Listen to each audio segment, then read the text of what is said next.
नमस्कार. आज दिनांक 31 मे 2026 सकाळचे 10:30 होत आहेत. रविवार आहे. आपण हे काल रत्नागिरी हापूसचं थिनिंग म्हणजे विरळणी वगैरे फांद्यांची खराब फांद्या काढणे हे काम चालू होतं, सुरुवात केली होती. आज आता आपण ह्या स्टेजला आलेलो आहोत. सूर्यप्रकाश सगळ्या खोडापर्यंत पोचतोय.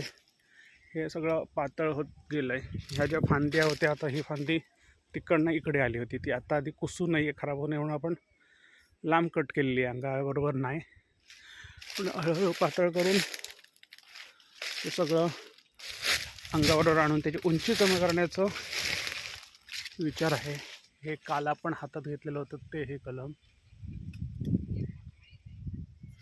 पूर्ण खोडाला सगळीकडे ह्याला सूर्यप्रकाशात आलेला आहे. मला आता पाऊस पडल्यानंतर फांद्या थोड्याफार येतील, ही जशी आली तशी. त्यातली कुठली ठेवायची ती बघून बाकीच्या काढून टाकायच्या. हे सगळा कचरा झालेला आहे. कचरा नाही आहे, हे खत आहे ॲक्च्युली. कुसल्यानंतर पण जो विकत आणतो त्याच्यापेक्षा सुद्धा चांगलं सेंद्रिय. सगळ्याशी वितळणी करून सूर्यप्रकाश येतोय आता इथपर्यंत. गच्च झाली होती ही सगळी.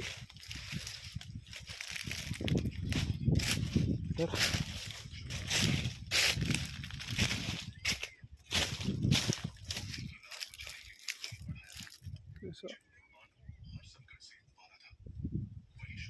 चालू आहे काम.